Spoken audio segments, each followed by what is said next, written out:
नमस्कार, मैं हूं सुसुधीर चौधरी और आप देख रहे हैं हमारा डीडीएनए। डीडीएनए में आज हम विश्लेषण करेंगे प्रोविडेंट फंड पर कम इंटरेस्ट रेट मिलने के फायदों का।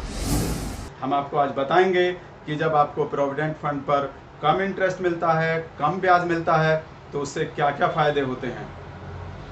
आज हम आपको काफ़ी कड़वी बातें बताने वाले हैं, क्योंकि कभी कभी देश के विकास के लिए कड़वी बातें बहुत ज़रूरी हो जाती हैं।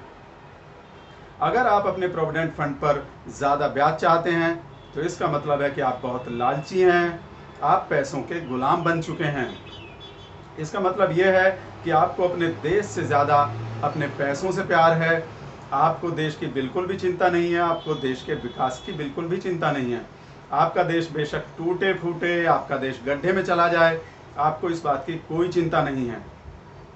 क्या कभी आपने सोचा है कि पाकिस्तान में प्रोविडेंट फंड पर कितना इंटरेस्ट मिलता है, कितना ब्याज मिलता है, चीन में कितना मिलता है?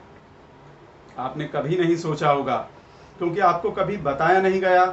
हमारे देश में एक ऐसा डिजाइनर वर्ग है, कुछ पत्रकार हैं, एक मीडिया है जो आपको कभी नहीं बताता कि पाकिस्तान में प्रोविडेंट फंड पर कितना इंटरेस्ट मिलता है, चीन में कितना मिलता है। वो हमेशा आपको आपके ही प्रोविडेंट फंड के बारे में और उसके इंटरेस्ट रेट के बारे में बताता है। इन लोगों का इसके पीछे क्या मकसद है, इसके पीछे कौन कौन सी विदेशी ताकतें हैं, आप इस बारे में सोचिए। और आपको ये भी नहीं भूलना चाहिए कि ये नया भारत है, जो हम आपको रोज़ याद दिलाते हैं। तो अगर ये नया भारत है, तो क्या इसमें प्रोविडेंट फंड का इंटरेस्ट रेट पुराना होना चाहिए? आप खुद सोचकर बताइए।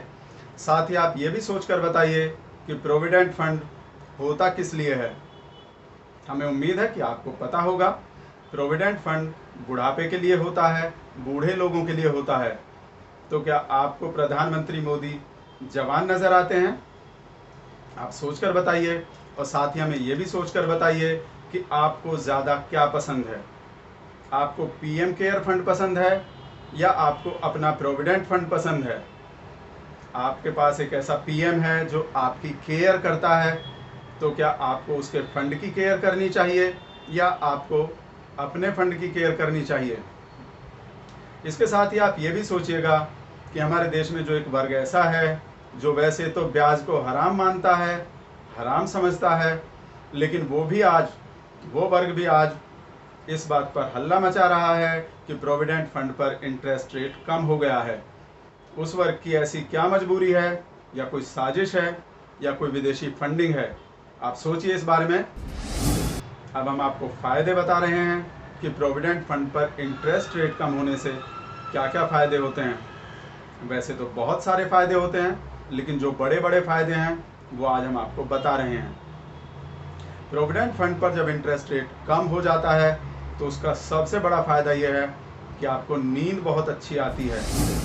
जी हाँ, आपको पता है, आपने सुना ही है कि नोटों के बिस्तर पर कभी भी नींद अच्छी नहीं आती।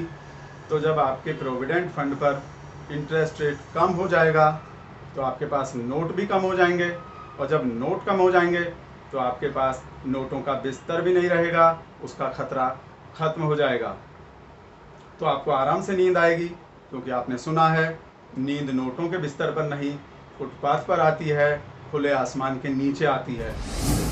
प्रोविडेंट फंड पर इंटरेस्ट रेट कम होने का अगला फ़ायदा ये है कि उससे आपकी पैसा रखने की टेंशन कम हो जाती है।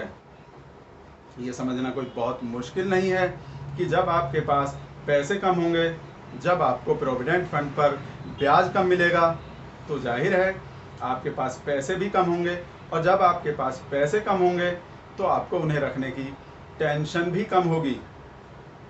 प्रोविडेंट फंड पर इंटरेस्ट रेट कम मिलने का अगला फ़ायदा ये है कि उससे देश के 14% लोगों की, 14% आबादी की आमदनी काफ़ी बढ़ जाती है। आपको विपक्षी नेताओं ने बताया होगा, वो प्रोपेगेंडा फैला रहे हैं कि हमारे देश में 84%, जिसे हम 84% भी कह सकते हैं, और अंग्रेज़ी में 84%, यानी 84% आबादी की आमदनी घट गई है। लेकिन ये विपक्ष आपको कभी भी ये नहीं बताता कि 14% लोगों की आमदनी बढ़ भी तो गई है। क्या वो लोग जिनकी आमदनी बढ़ी है, क्या वो इस देश के नागरिक नहीं हैं? क्या मोदी जी ने उनकी आमदनी बढ़ाकर कोई गुनाह किया है? आप सोचिए कि उनका मकसद क्या है। आप इस बारे में भी सोचिएगा कि जब कोई बहुत बड़ी रैली होती है या बहुत भव्य मेगा रोड शो होता है, तो क्या वो फ्री में हो जाता है या उस पर बहुत ज़्यादा पैसे खर्च होते हैं? क्या कोई भी बड़ा रोड शो, जैसा कि आप देख रहे हैं, हम आपको एक वीडियो दिखा रहे हैं, आप उस वीडियो को देखिए। अब आप हमें ये बताइए कि क्या ऐसा रोड शो 40-50 लाख रुपए में हो सकता है या उस पर करोड़ों रुपए खर्च होते हैं? और अगर करोड़ों रुपए खर्च होते हैं तो कहाँ से आते हैं? क्या प्रधानमंत्री मोदी ने चाय बेचकर वो पैसे जमा किए थे?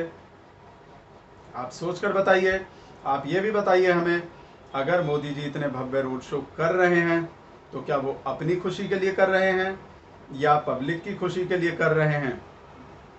और अगर पब्लिक की खुशी के लिए कर रहे हैं तो क्या पब्लिक अपनी खुशी के लिए अपना इंटरेस्ट रेट, अपने प्रोविडेंट फंड का इंटरेस्ट रेट भी कम नहीं करवा सकती क्या?